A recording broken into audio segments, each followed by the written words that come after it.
નમસ્કાર મિત્રો, ફરી એક વખત વિડિયો લેક્ચરમાં આપ સૌ વિદ્યાર્થી મિત્રોનું હું હાર્દિક સ્વાગત કરું છું.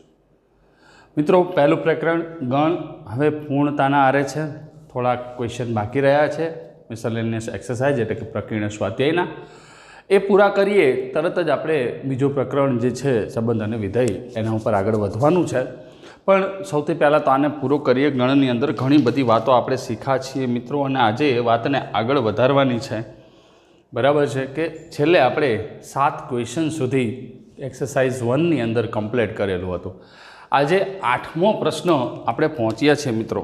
8મો પ્રશ્નની અંદર આપણને આવું કહેવામાં આવે છે કે કોઈ પણ બે ગણ એ અને બી માટે સાબિત કરવાનું છે. કોઈ પણ બે ગણ એ અને બી માટે સાબિત કરો કે બે વસ્તુ આપણે મિત્રો બતાવવાની છે. વારાફરતી બંને વસ્તુ આપણે બતાવશું જેથી કરીને આપણને કોઈ તકલીફ ના પડે. કારણ કે જેટલું પરફેક્ટ આપણે બતાવશું એટલો જ આપણને બેનિફિટ થશે મિત્રો. કારણ કે સાદુરૂપ જ્યારે પણ તમે આપતા હોય ત્યારે એક વસ્તુ તમારા મગજની અંદર સેટ હોવી જોઈએ. તમારી પાસે જેટલા ગુણધર્મો છે એ બધા જ ગુણધર્મો પરફેક્ટ વપરાવા જોઈએ. આમાં પહેલું છે એ બરાબર એ ઇન્ટરસેક્શન બી, એટલે કે એ છેદ બી, એ છેદ બી એનો યોગગણ છે એ માઇનસ બી જોડે. અને બીજું જે બતાવવાનું છે મિત્રો આપણે એ આવું બતાવવાનું છે એ યુનિયન બી માઇનસ એ યુનિયન બી માઇનસ એ બરાબર એ યોગ બી. તો આ બે પરિણામ આપણે મિત્રો બતાવવાના છે, અને જેટલું પરફેક્ટ થશે એટલો જ આપણને બેનિફિટ થશે. બરાબર છે. તો સૌથી પહેલાં આને આન્સર આપીએ આપણે. તમારે ટ્રાય કરવાની, પહેલાંની વાત કરું, ટ્રાય કરવાની ઈચ્છા હોય તો જો જમણી બાજુથી આપણે લઈએ જવાબ બરાબર એ ઇન્ટરસેક્શન બી યોગગણ એ માઇનસ બી. તમારે જો ઈચ્છા હોય તો વિડીયોને પોઝ કરી અને સેટ કરી દો. થાય છે નહીં તો હું ગણાવું જ છું. બરાબર છે. ઘણા બધા વિદ્યાર્થી મિત્રોએ ગણી પણ નાખ્યું હશે. મિત્રો એ માઇનસ બી એટલે બીજું કશું જ નથી. આપણી પાસે ગુણધર્મ છે કે વેનાકૃતિમાં આપણે દોરતા હતા એ માઇનસ બી એટલે આટલો ભાગ થયો, આ ગણ એ છે ને આ બી છે. બરાબર છે. એ માઇનસ બી, તો એ માઇનસ બી બરાબર આપણે આમ લખી શકીએ છીએ એ છેદ બી ડેશ. બરાબર, આ બંને સમાન જ થશે. તો અહીંયા હું આમ લખી નાખું એ છેદ બી યોગગણ એ છેદ બી ડેશ, કારણ કે આપણી પાસે વેનાકૃતિ છે. એ માઇનસ બી બરાબર એ છે. હવે આ જે છે ને આ વિભાજનનો નિયમ આપણે શીખાતા. તો આને મારે વિભાજનના નિયમમાં ગોઠવવું હોય તો જો હું આને આમ લખી શકું એ છેદ બી યોગ બી ડેશ, કારણ વિભાજનનો નિયમ.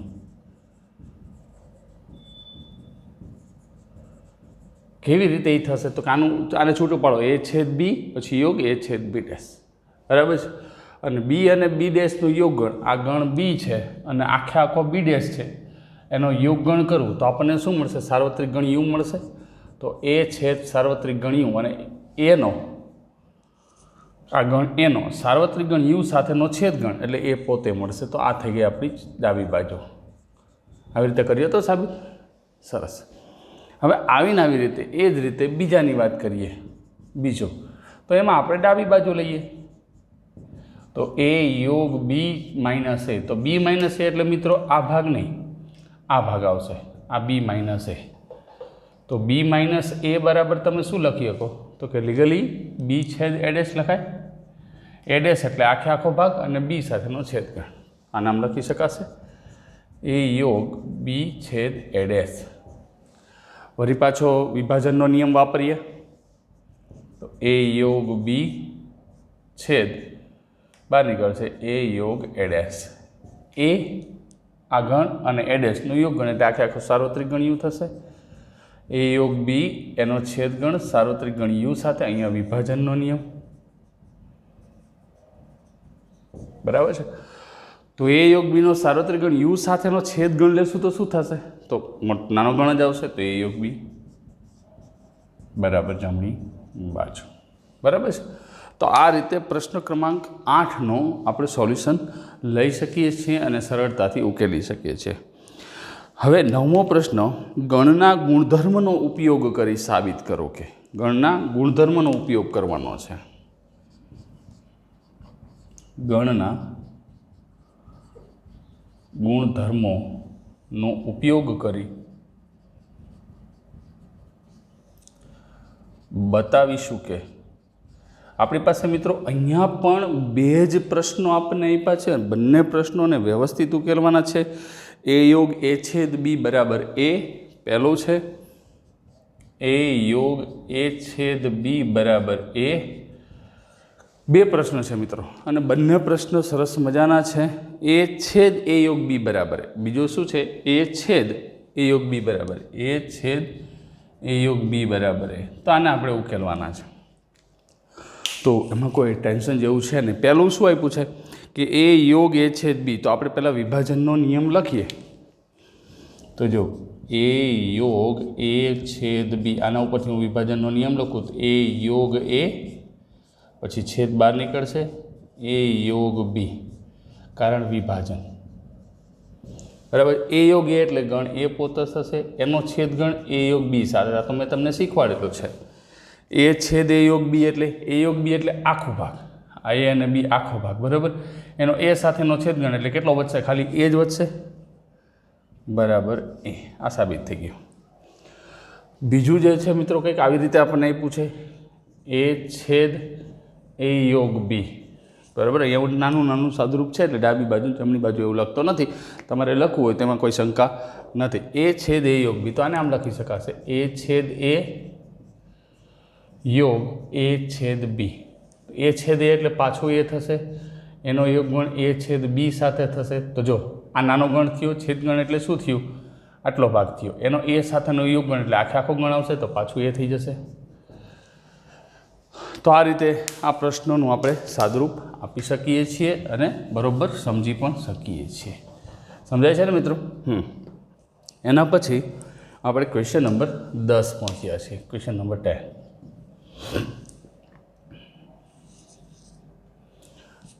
હવે જો આવા જ્યારે દાખલાઓ આપ્યા હોય ત્યારે ખાસ મગજની અંદર તમારે એ રાખવાનું હોય કે સાદુરૂપ આપતી વખતે કોઈ પણ પદ છૂટે નહીં. બરાબર છે.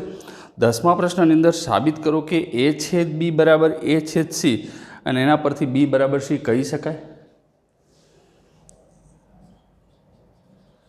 સાબિત કરો કે એ છેદ બી બરાબર એ છેદ સી, તે પરથી બી બરાબર સી કહી શકાય. આપણને બે પ્રશ્નો આમ જો તો અહીંયા મળ્યા છે. એ છેદ બી બરાબર એ છેદ સી. પહેલાં એ આપણે બતાવવાનું છે કે એ છેદ બી કોઈ પણ ગણ માટે બતાવવાનું થાય ને, એ છેદ બી અને એ છેદ સી સમાન છે. અને બીજા નંબરની અંદર એના પરથી બી બરાબર સી કહી શકે. તો આપણે શું કરીએ? એક ઉદાહરણ લઈએ અને ઉદાહરણથી આ વાતને સરળતાથી સત્ય છે કે અસત્ય એવું નક્કી કરીએ. માની લો કે ગણ એમાં હું એકી સંખ્યા લઈ લઉં. ધારો કે એ બરાબર 1 3 5 7 લઈ શકાય. ગમે તે તમે ગમે તે ઉદાહરણ લઈ શકો છો. બી બરાબર 1 3 8 9 લઈ લઉં. આ તમે પોતે નક્કી કરી શકો છો. 1 3 8 9. પહેલાં હું આ બેને સાબિત કરવાનું વિચારીશ. એ છેદ બી બરાબર એ છેદ સી, તો એનો બીનો છેદ ગણ 1 3 આવે છે. બરાબર છે. હવે જે હું સી ગણ લઈશ એમાં 1 3 તો ફરજિયાત લઈશ, પણ બાકીના કોઈ પણ બે ઘટકો અલગ અલગ લઈ લઈશ. તથા સી બરાબર 1 3 10 11. બરાબર છે. હવે એ છેદ બી બરાબર શું છે? તો એ અને બીનો છેદ ગણ તો કે 1 3 છે, અને એ જ એ છેદ સી થશે. માટે આ તો સાબિત થઈ ગયું. પરંતુ તમે અહીંયા જોઈ શકો છો મિત્રો, બી અને સી બંને અલગ ગણ છે. બરાબર. બી નોટ ઇક્વલ ટુ સી. એટલે એવું આપણે કહી શકતા નથી કે જો બેનો એ અને બીનો છેદગણ બરાબર એ અને સીનો છેદગણ હોય તો બી અને સી સમાન થાય, એવું ન કહી શકાય. કારણ એમાં એવું વિચારે કે એ ઉડી ના જાય, આ ગૌણ છે. બરાબર છે. કોઈ ઘટક હોય તો એવી સંભાવના બની શકે. હવે ક્વેશ્ચન નંબર 11 આપણે પહોંચ્યા. એ થોડોક મજા આવે એવો પ્રશ્ન છે. શાંતિથી સમજશું જેથી કરીને તકલીફ ન પડે. એ અને બી બે ગણો છે. આપણે શું કીધું છે? એ અને બી બે ગણો છે.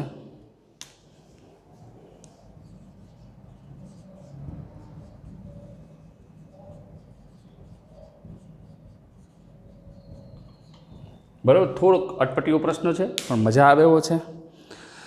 કોઈ પણ ગુણ એક્સ માટે એ છેદ એક્સ બરાબર બી છેદ એક્સ ઇક્વલ્સ ટુ 5. ચોપડીમાં નોટ ઇક્વલ્સ ટુ 5 આપ્યું છે. અહીંયા થોડોક સુધારો કરવાનો છે. કોઈ પણ ગણ એક્સ માટે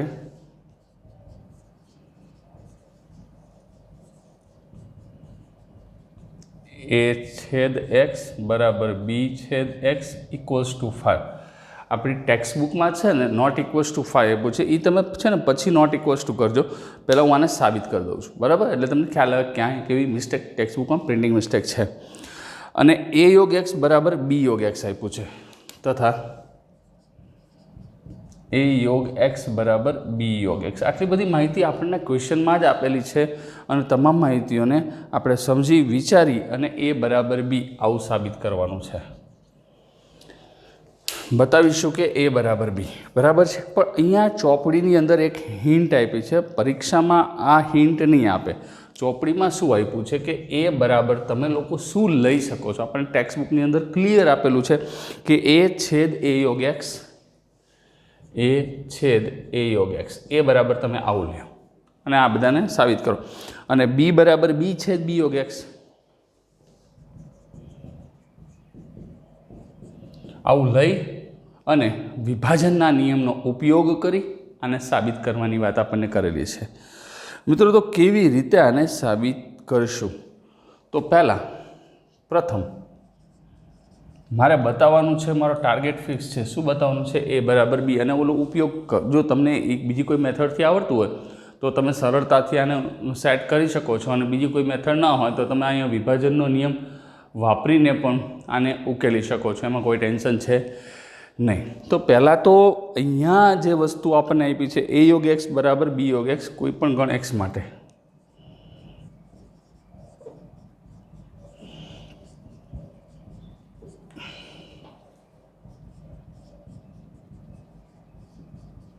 બરાબર એ યોગ એક્સ બરાબર બી યોગ એક્સ આવું આપ્યું છે. હવે હું શું કરું છું? બંને બાજુ એ સાથેનો છેદ ગણ લઈ લઉં તો આવું થશે. આવું આપણે અગાઉ કરેલું હતું. એ છેદ એ યોગ એક્સ, એ છેદ બી યોગ એક્સ લઈ શકાય. એ ખાસ વસ્તુ ધ્યાન રાખવાની. બે ગણો છે એના માટે એ છેદ એક્સ, બી છેદ એક્સ બરાબર ખાલી ગણ છે.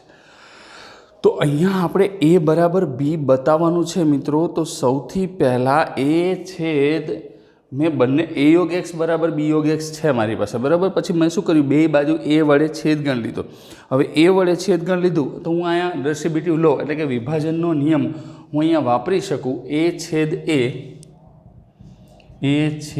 એ યોગ એ છેદ એક્સ બરાબર છે.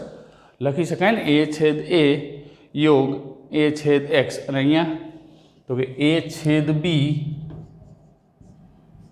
યોગ એ છેદ એક્સ. હું અહીંયા સ્પષ્ટપણે એવું લખી શકું છું જેથી કરીને મને કોઈ તકલીફ ન પડે, કારણ કે વિભાજનનો નિયમ આપણી પાસે છે અને આપણે સમજી વિચારીને લખી શકીએ છીએ.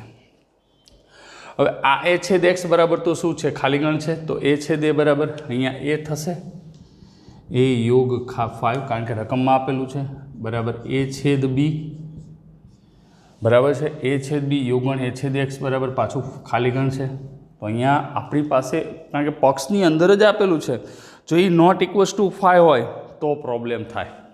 એટલે અહીંયા ખાસ અહીંયા હું સ્ટાર આપી દઉં છું સ્ટાર પરથી, બરાબર છે. એટલે ચોપડીમાં અહીંયા નોટ ઇક્વલ્સ ટુ 5 છે તો એ પ્રોબ્લેમ ઊભા કરે. કોઈક ને કોઈક ઘટક હોય તો આ બે સમાન ન થાય. માટે અહીંયા શું આવ્યું? એ બરાબર એ છેદ બી બરાબર છે. એ બરાબર એ છેદ બીનો મતલબ શું થાય મિત્રો? માટે એ સબસેટ બી. આ પહેલી વાત આપણને મળી ગઈ. એ બરાબર બી બતાવવું છે સમાન ગણો તો એ સબસેટ બી બતાવી દો. એ બીમાં સમાયેલો છે ને બી એમાં સમાયેલો છે આવું બતાવી દો તો એ બરાબર બી સાબિત થઈ જશે. બરાબર છે. તો અહીંયા આ રીતે આપણે સેટ કરી શકીએ છીએ. હવે એનાથી આગળ વાત કરીએ. હવે આ કોઈ પણ ગણ જે છેદગણ આપણે લીધો છે એ રકમમાં ખાલી ગણ જ લીધો છે. હવે શું કરીએ તો કે હવે ફરીથી a યોગ x બરાબર b યોગ x, ફરીથી એની એ જ વાતનો ઉપયોગ કરી કે a યોગ x બરાબર b યોગ x. હવે હું શું કરું છું, આનો b સાથેનો છેદગણ કરું છું બંને સાઈડ. b છેદ a યોગ x બરાબર b છેદ b યોગ x, બરાબર છે. આને છૂટું પાડી દઉં. b છેદ એ વિભાજનનો નિયમ છે, યોગ b છેદ x, b છેદ b, સમજાય છે ને, યોગ b છેદ x, વિભાજનનો નિયમ આપણે કર્યો. હવે b છેદ x બરાબર પણ પાછું શું છે 5, તો અહીંયા a છેદ b લખી શકાય, ક્રમનો નિયમ, યોગ 5, b છેદ b એટલે b અને આ પાછું 5. તો જો મિત્રો a છેદ b બરાબર શું મળ્યું, અહીંયા b મળ્યું. તો a છેદ b બરાબર b મળ્યું, એનો મતલબ શું થયો કે b ગણ જે છે એ નાનો ગણ છે અને આખે આખો એમાં સમાયેલો છે, માટે b સબસેટ a. અને નંબર 3 આપી દઉં, 1 આપી દઉં, અને નંબર 1 આપી દઉં, અને આને 2 આપી દઉં. 1 અને 2 પરથી a સબસેટ b તથા b સબસેટ a હોય a બરાબર b. બરાબર છે. આ પરફેક્ટ આનું સોલ્યુશન આપણે આપ્યું. અને ખાસ ધ્યાન રાખો, રકમમાં અહીંયા ચેન્જ કરી નાખજો, એટલે જેથી કરીને તમને કોઈ પ્રોબ્લેમ ના થાય કે એ અહીંયા ઇક્વલ્સ ટુ 5 છે, નોટ ઇક્વલ્સ ટુ 5 હોય તો પ્રોબ્લેમ ઊભા થઈ શકે છે. ક્વેશ્ચન નંબર 12, 12મો પ્રશ્ન આપણે પહોંચ્યા મિત્રો. 12મા પ્રશ્નની અંદર આપણને ગણ a b અને c એવા મેળવો કે જેથી a છેદ b, b છેદ c, a છેદ c અરિક્ત ગણ હોય. ગણ a b અને c એવા મેળવો કે જેથી, બહુ મજાનો પ્રશ્ન છે હો, a છેદ b, 3 આપણને અલગ અલગ આપ્યા છે કે 3 ગણ તમારે એવા ગોતવાના a b અને c, પણ એની શરત શું કે જેથી a છેદ b, b છેદ c અને a છેદ c અરિક્ત ગણો. a છેદ b, b છેદ c અને a છેદ c અરિક્ત. અરિક્ત એટલે અરિક્ત ગણો હોય. રિક્ત એટલે આપણને ખબર છે શું થાય, પરફેક્ટ ખાલી ગણ. તો અરિક્ત ગણો હોય અને a છેદ b છેદ c બરાબર 5 થાય. ત્રણેયનો છેદગણ. આની વેનાકૃતિ પણ દોરવી હોય ને તો દોરી શકાય, ઘણી વખત પૂછાય છે, પણ આની વેનાકૃતિની ચર્ચા આપણે પછી કરશું. આપણે પહેલાં એકાદ ઉદાહરણ લઈએ કે જેથી કરીને કોઈ તકલીફ ન થાય.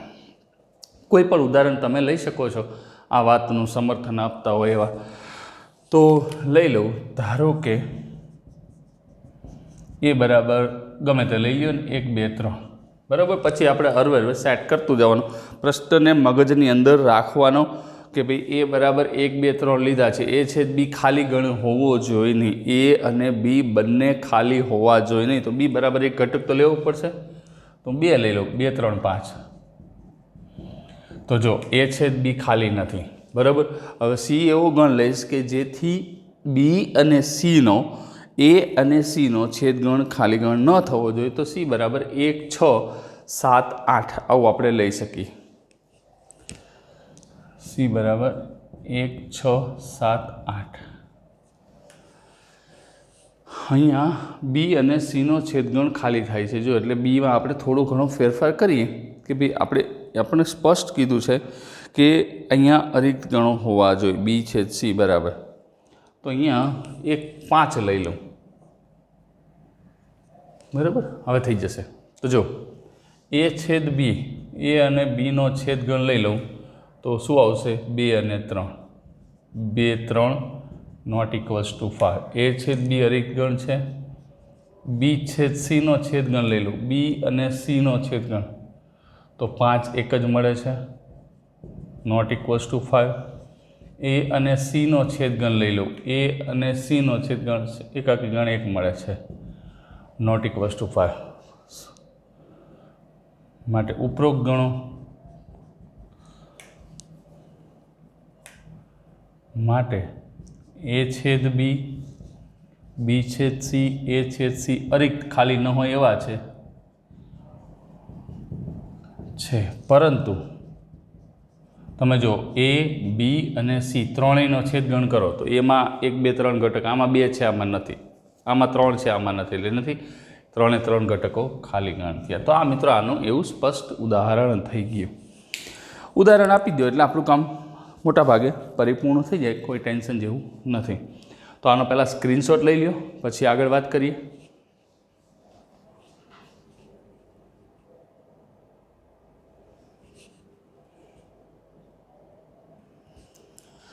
હવે એનાથી આગળ વાત વધારીએ મિત્રો. હવે જે આવે છે એ કૂટ પ્રશ્ન ટાઈપ ક્વેશ્ચન જે છે, આપણે યોગગણ અને છેદગણના વ્યવહારિક જે કૂટ પ્રશ્નો આપણે શીખ્યા છે એ જ વસ્તુ પાછી રિપીટ થાય છે.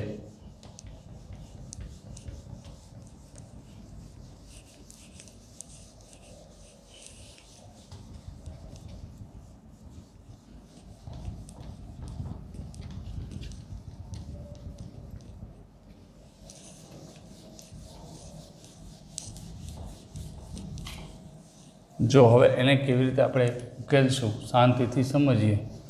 અને આપણે અગાઉ એવા ઘણા બધા ક્વેશ્ચન કરેલા છે એટલે તમે સરળતાથી ઉકેલી પણ શકશો. લગભગ હવે બહુ ઝાઝા ક્વેશ્ચન બાકી નથી. જોઈએ, આપણે પહોંચ્યા છીએ ક્વેશ્ચન નંબર 13, બરાબર છે. 13મા પ્રશ્નની અંદર આપણને એવો ડેટા આપ્યો છે, એક શાળાના 600 વિદ્યાર્થીના સર્વેક્ષણમાં 150 વિદ્યાર્થીઓ ચા પીતા હતા. પ્રશ્ન ક્રમાંક 13.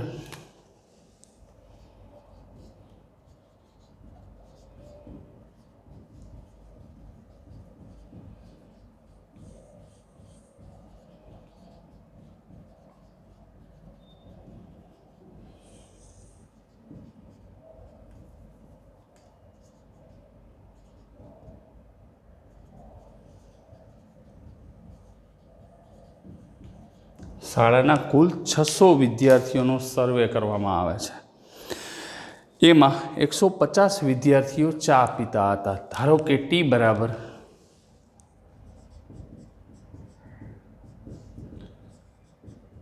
ચા પીતા હોય તેવા વિદ્યાર્થીઓ, તો 150 વિદ્યાર્થીઓ, એન ઓફ ટી બરાબર 150. આપણને રકમમાં જ કીધું છે કે 150 વિદ્યાર્થીઓ ચા પીતા હતા, 225 કોફી પીતા હતા, એને આપણે સી વડે દર્શાવશું.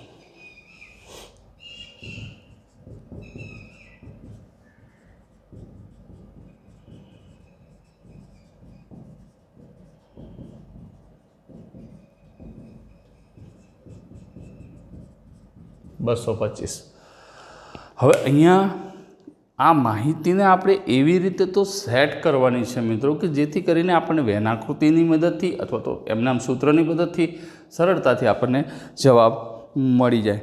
100 વિદ્યાર્થીઓ ચા અને કોફી બંને પીતા હતા. વળી 100 વિદ્યાર્થી ચા અને કોફી બંને પીતા હતા, એટલે કે એન ઓફ સી છેદ ટી બરાબર 100. બરાબર સમજાય છે? તો પ્રશ્ન શું છે આપણી પાસે કે કોફી અને ચા બંને પૈકી કંઈ પણ નહીં પીનારા.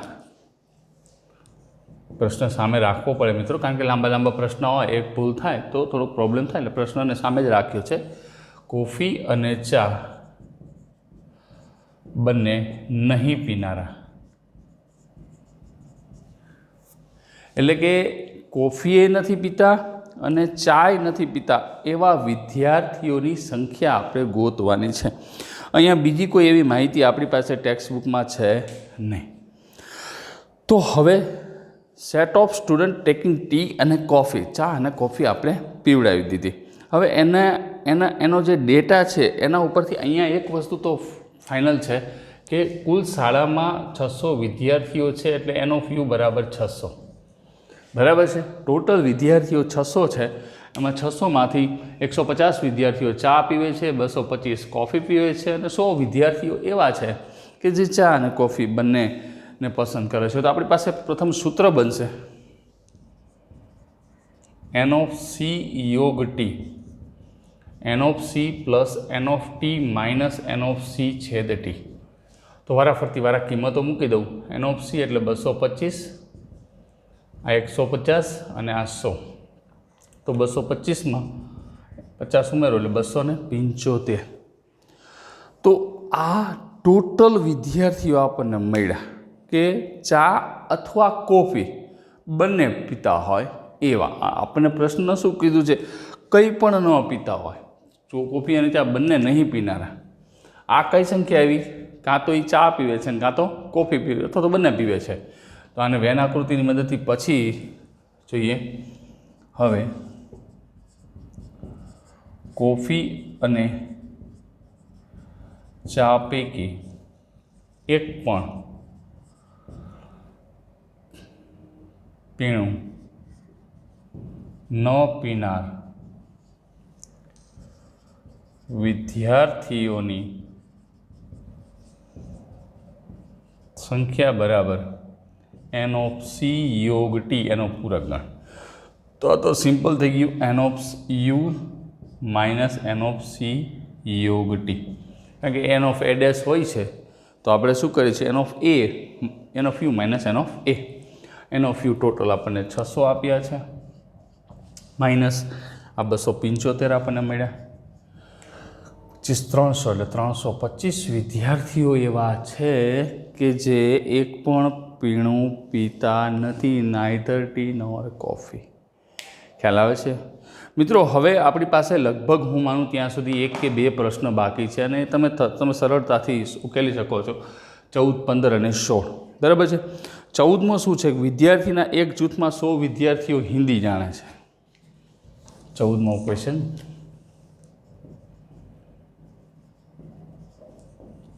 વિદ્યાર્થીના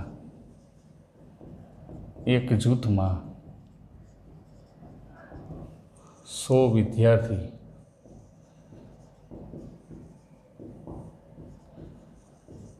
હિન્દી જાણે છે. એટલે ટોટલ આખું એક જૂથ છે એની અંદર 100 વિદ્યાર્થીઓ હિન્દી, 50 અંગ્રેજી જાણે છે અને 25 બંને ભાષા જાણે છે. n of h બરાબર 100 ધારતા. પછી અહીંયા h બરાબર વિદ્યાર્થી હિન્દી જાણે છે એવું પણ તમે લખી શકો. ધારો કે e બરાબર વિદ્યાર્થી અંગ્રેજી ભાષા જાણે છે. તો આપણને આવી જ રીતે માહિતી આપી છે કે 100 વિદ્યાર્થી હિન્દી, 50 અંગ્રેજી જાણે છે અને 25 બંને ભાષા જાણે છે. 50 અંગ્રેજી જાણે છે તથા હિન્દી અને અંગ્રેજી બંને ભાષા જાણતા વિદ્યાર્થીઓ બરાબર n of e છેદ h અને એ આપ્યા છે 25. પ્રશ્ન આપણને શું છે કે આ જૂથમાં કેટલા વિદ્યાર્થીઓ હશે? તો થઈ ગયું સિમ્પલ, h યોગી. પણ અહીંયા એક વસ્તુ આપણને ક્લિયર રકમમાં નથી કીધી, કારણ કે નહીં તો એવું કીધું વિદ્યાર્થી ગ્રુપનો દરેક વિદ્યાર્થી ઓછામાં ઓછી એક ભાષા જાણે જ છે. બરાબર, ઓછામાં ઓછી એક ભાષા જાણે છે, હિન્દી અથવા તો ઇંગ્લિશ. એવું આપણને ખાસ કહેવું જોઈએ. રકમમાં આપણને થોડું કીધું નથી, પણ કોઈ વાંધો નહીં. આપણી પાસે જે માહિતી છે કેટલા વિદ્યાર્થીઓ ગ્રુપમાં છે તો n of h યોગી ગોતી લઈ. રકમમાં ક્યારેક ક્યારેક મિસ્ટેક આવી જાય છે એટલે ખાસ ધ્યાન રાખશું. આમાં એક લીટી આપવી જોઈએ કે જૂથના દરેક વિદ્યાર્થીઓ ઓછામાં ઓછી એક ભાષા તો જાણે જ છે. કારણ કે અહીંયા આપણી પાસે જો એવું બન્યું હતું કે અમુક વિદ્યાર્થી એવા હતા જે બેમાંથી એક પણ પીણું નથી પીતા, અને અહીંયા એક જૂથમાં એવા વિદ્યાર્થી હોઈ શકે જે બેમાંથી એક પણ ભાષા ન જાણતા. એટલે એ રકમ જોઈને પછી તમારે નક્કી કરવાનું ન આપ્યું હોય તો આપણે આવું એક્સેપ્ટ કરી લેવાનું કે વિદ્યાર્થીઓ ઓછામાં ઓછી એક ભાષા તો જાણે જ છે. બરાબર છે. n of h 100, 50, 25, 125. એનો મતલબ એવો થયો કે આ જૂથમાં 125 વિદ્યાર્થી હશે કે જે ટોટલ જૂથમાં વિદ્યાર્થીઓની સંખ્યા 125 હશે અને આમાં પૈકી ઇંગ્લિશ અને હિન્દી બંને જાણતા હશે. બરાબર છે. અહીંયા સ્વીકારી લીધું છે. નોંધ જૂથનો દરેક વિદ્યાર્થી ઓછામાં ઓછી એક ભાષા જાણતો હશે। અહીંયા ખાસ કારણ કે આ વસ્તુ સ્વીકારવી પડે, નહીં તો તકલીફ પણ। અહીંયા આની વેન આકૃતિ દોરવી હોય તો શું થાય કે જો આ પ્રશ્નની વેન આકૃતિ દોરવી હોય તો આ ટી માટેનો ગણ લઈ લો, આ કોપી માટેનો, આ ટી અને કોપી, બરાબર। ટોટલ 600 વિદ્યાર્થીઓ છે એટલે સાર્વત્રિક ગણ યુમાં મારી પાસે 600 છે। આ પ્રશ્નનું સોલ્યુશન, બરાબર છે। હવે ચા પીતા હોય એવા 150 એટલે આ 150 છે ટોટલ, પણ પહેલાં બંને ભરાશે શું? અહીંયા 100 ભરાશે, આ 100 વિદ્યાર્થીઓ। થોડીક વેન આકૃતિને મોટી કરું જેથી કરીને તમને મજા આવે। આ ટી અને કોફી, અહીંયા 100 વિદ્યાર્થીઓ બંને પસંદ છે, બરાબર। પછી ઉપર આવેલા જાઓ, કોફી કેટલા? 225, 225માં 100 વપરાઈ ગયા એટલે 125 વીધા, બરાબર છે। પછી એકલી ચા પીતા હોય કેટલા છે? ખાલી ચા પીતા હોય 150, 150માં 100 બંને પીવે તો 50, બરાબર। ટોટલ કેટલા છે આખા? એન ઓફ યુ બરાબર કેટલા છે? એન ઓફ યુ બરાબર તો 600 છે ને। આમાં જો તમે સીધા કેટલા બધા પ્રશ્નોના આમાં ઉત્તર આપવા હોય તો આપી શકાય, વિચારો છો। અહીંથી ડાયરેક્ટ નક્કી થાય ને આમાં ઘણા બધા પ્રશ્નોનો તમે વિચારી શકો કે માત્ર કોફી પીતા હોય એવા વિદ્યાર્થી કેટલા? તો 125, માત્ર ચા પીતા હોય એવા 50, બંને પીતા હોય એવા 100, અને બાકીના વૈધા 600માંથી 3નો સરવાળો બાદ કરી નાખો, 325 વિદ્યાર્થી એકેય પીતા નથી। તો આ પ્રશ્નમાં પણ એવું કરી શકાય, બરાબર છે। હવે બાકીના બે પ્રશ્નો છે એ સરળ છે। 60 વિદ્યાર્થીઓના સર્વેક્ષણમાં 25 સમાચાર પત્ર એચ વાંચે છે ને તમે હોમવર્કમાં ભલે 3 ગણ હોય તો એમાં કંઈ ફેર પડતો નથી, ઓલું મોટું સૂત્ર પ્રમાણે તમે દાખલાને સોલ્વ કરી શકો। છતાંય પણ ન આવડે તો મને કહેજો, નેક્સ્ટ વિડીયોમાં અથવા તો તમને વોટ્સએપથી એનો આન્સર મળી જશે, બરાબર છે। તો મિત્રો, પ્રથમ જે આપણે ચેપ્ટર સ્ટાર્ટ કર્યું હતું ગણ, આજે એને પૂર્ણ કરી છે। નેક્સ્ટ વિડીયોમાં નવું ચેપ્ટર સ્ટાર્ટ કરશું, બાકીના બે પ્રશ્નો છે હોમવર્કમાં સોલ્વ કરજો। આ જ રીતે કરવાના છે। 3 ગણ આપ્યા હોય તો 3 ગણ માટે ઓલું મોટું સૂત્ર લખાયું છે, A યોગ B યોગ C, તો આ રીતે કરવાનું। અને એની વેન આકૃતિ પણ મેં તમને દોરાવેલી છે કે ભાઈ 3 ગણ હોય તો આવી રીતે વેન આકૃતિ દોરવાની, વારાફરતી વારા મૂકવાનું, એટલે સરળતાથી તમે સેટ કરી શકો છો। તો આજે આટલું જ રાખીએ, પહેલાં આનો સ્ક્રીનશોટ લઈ લેશું।